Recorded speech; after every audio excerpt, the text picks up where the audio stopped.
Welcome to Unit 7 of AP Human Geography, Cities and Urban Land Use. In this unit, we will look at land use through two different angles. First, the external forces that shape a city, and secondly, the internal forces that shape a city. For example, from the external angle, we analyze where cities are and wonder why they are there. We look at the historical distribution of cities, the political, economic, and cultural function of cities, and the reasons for different growth patterns over time. We think about how cities influence the landscape, how they interact with each other through transportation and communication, their spatial distribution both locally and globally, and changes in the urban hierarchy over time. The second subfield of urban geography focuses on the form, internal structure, and emphasizes what cities are like as places to live and work. Internally, cities follow certain land use patterns.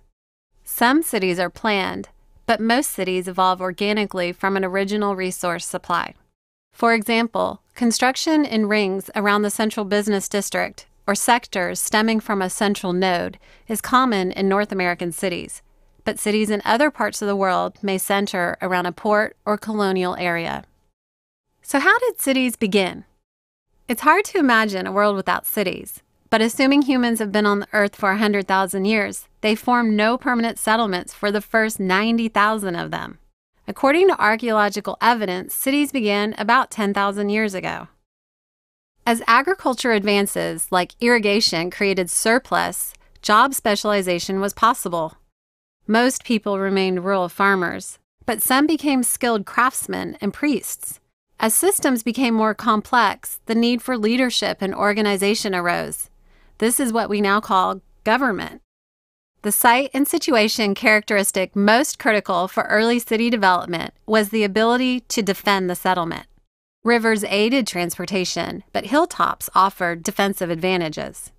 The Industrial Revolution changed the center of city life from temple, palace, marketplace, or river to the factories, railroads, and housing for factory workers.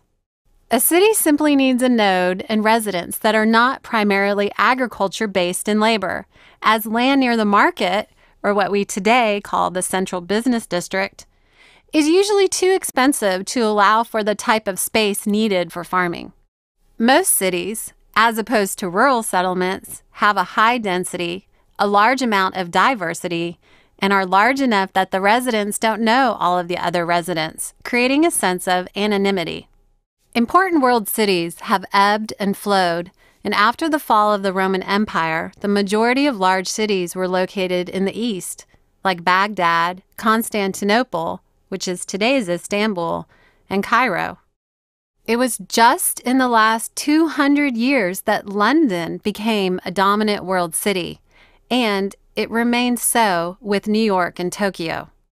Urban areas continue to grow as people flock from rural areas for opportunities like jobs and education. Today, there are approximately 20 megacities. These are cities that have over 10 million people, and they continue to grow. Just 100 years ago, there were no cities with 10 million people and only 13 with a population of over 1 million. 50% of our world's population today lives in cities. There are increasing challenges for these bursting cities, like slums, sprawl, placelessness, conservation of green spaces, infrastructure strain, social services lag, and overall quality of life. Join us as we examine urban land use in the past, present, and future, and the analysis of the external and internal structures of cities in AP Human Geography.